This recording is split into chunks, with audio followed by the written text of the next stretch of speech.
Le président de la République reçoit en audience l'ambassadeur de l'État du Koweït en Mauritanie. Au menu des discussions, la coopération bilatérale entre les deux États.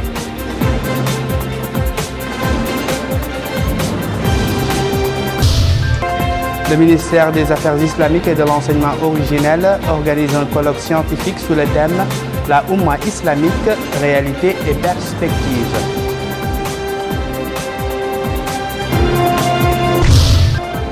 Dans le cadre des mesures prises pour la gestion professionnelle et financière du personnel de l'État, le ministère de la fonction publique distribue des équipements et matériels informatiques aux départements ministériels.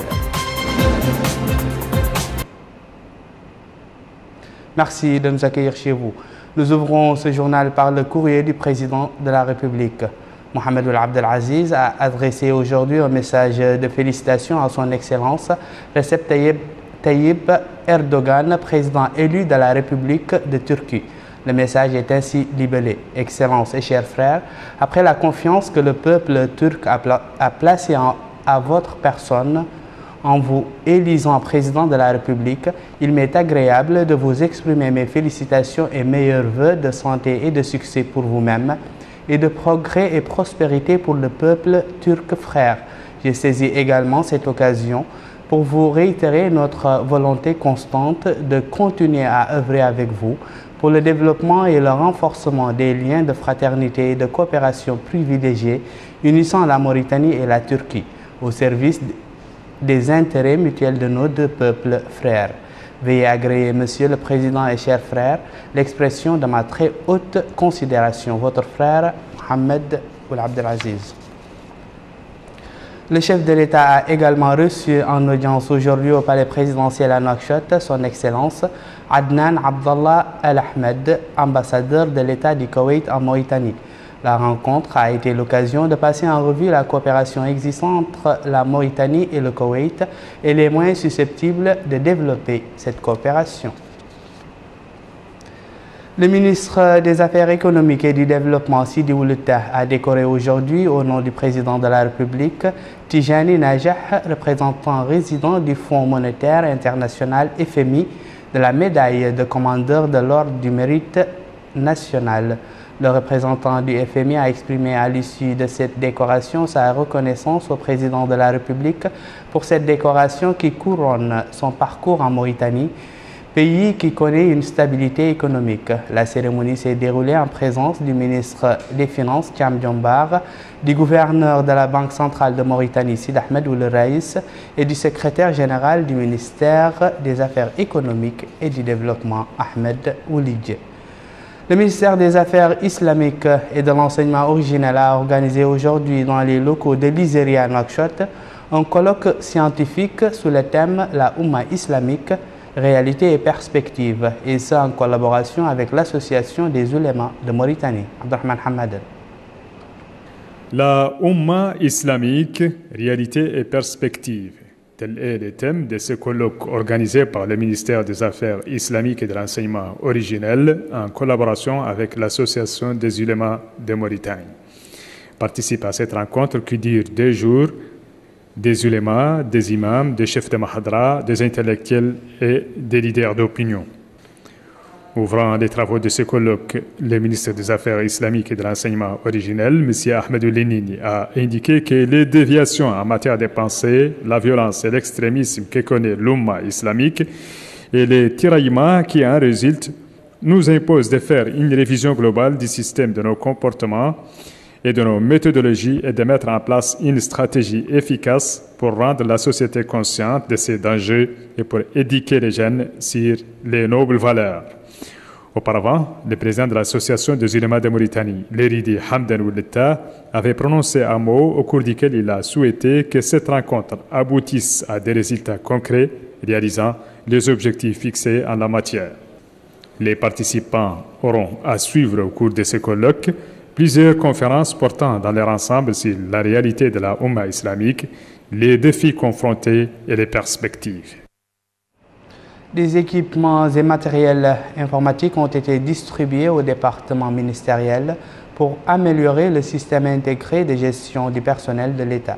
Ces équipements s'inscrivent dans le cadre des mesures prises par le département de la fonction publique, du travail et de la modernisation de l'administration pour la gestion professionnelle et financière du personnel de l'État par un réseau centralisé de communication informatique. Moussa Ndiaye. L'enveloppe financière de ces équipements informatiques pour améliorer le système intégré de gestion du personnel de l'État est estimée à 160 millions d'ouguiyas. Cette nouvelle orientation du département de la fonction publique du travail et de la modernisation de l'administration vise à renforcer la gestion professionnelle et financière du personnel de l'État.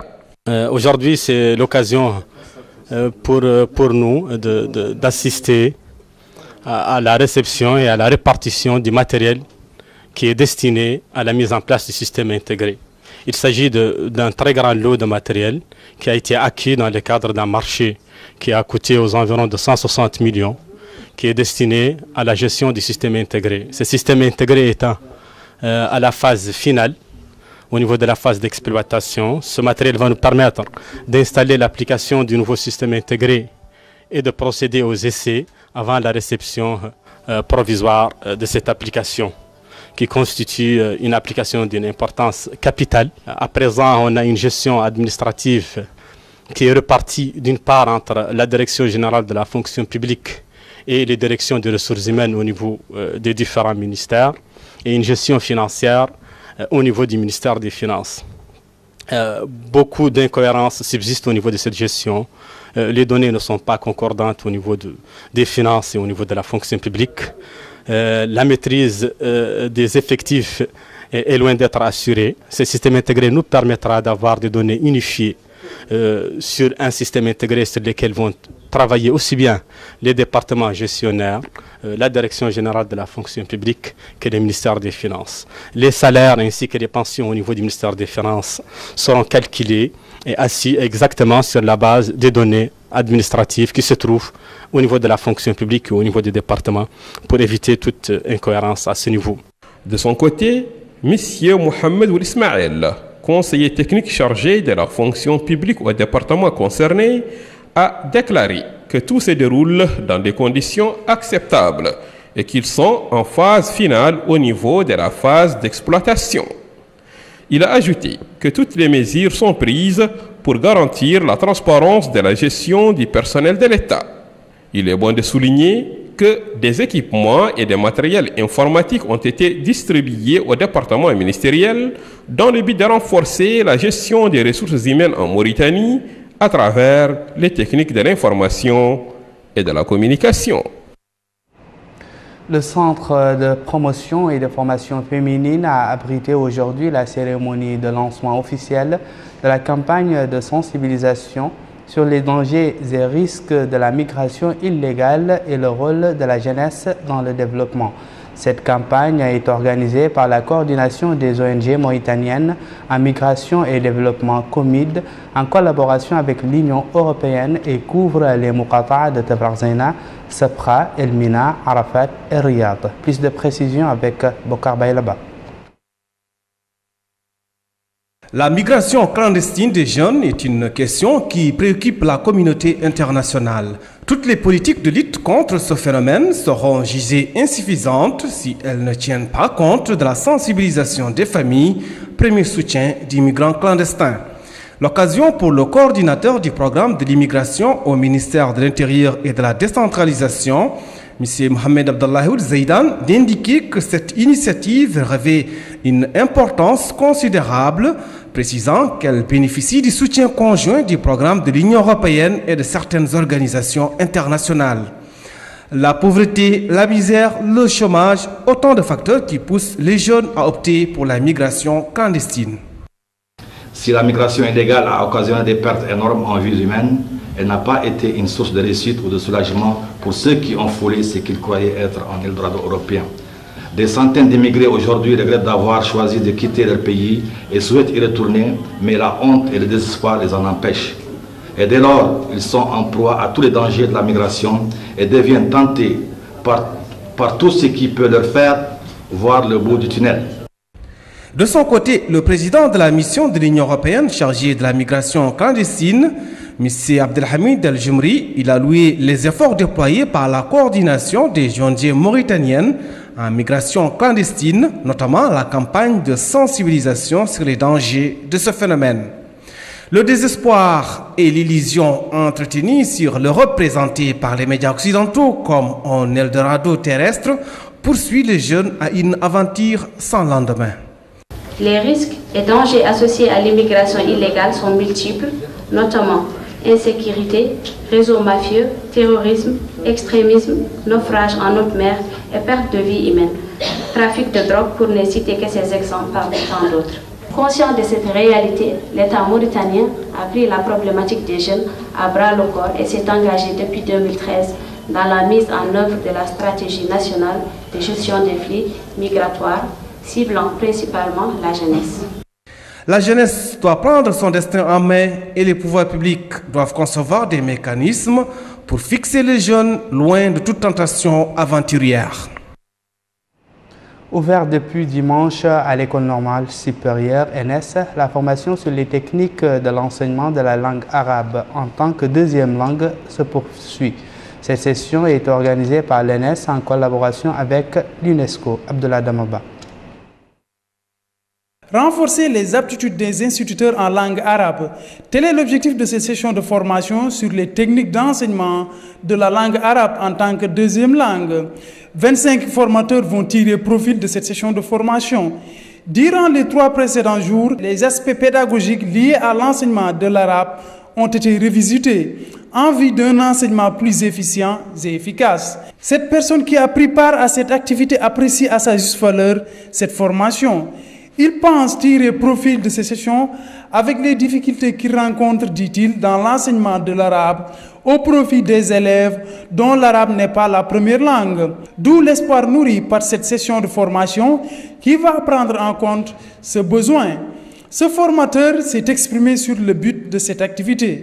Donc c'est un séminaire qui tourne autour de plusieurs thèmes, par exemple les techniques justement d'enseignement et éventuellement quelles sont les compétences et quels sont les savoir-faire à développer justement pour amener justement les futurs enseignants à enseigner l'arabe en vue justement de mettre en place un bilinguisme justement dans nos écoles. Quant au directeur de l'école normale supérieure, il est revenu sur la stratégie adoptée afin de renforcer les bilingues, notamment les élèves et enseignants qui interviennent en premier lieu dans le système éducatif. Il poursuit en indiquant que les nouvelles technologies récentes d'enseignement seront au cœur de cette formation. Il faut par ailleurs rappeler que cette session de formation qui a débuté le 10 août prendra fin le 19 de ce même mois.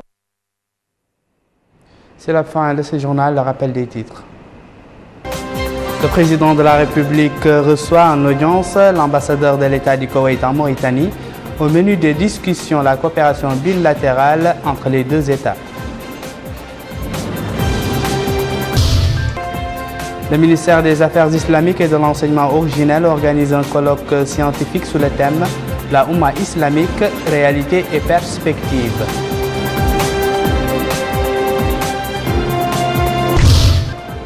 Dans le cadre des mesures prises pour la gestion professionnelle et financière du personnel de l'État, le ministère de la fonction publique distribue des équipements et matériel informatique aux départements ministériels.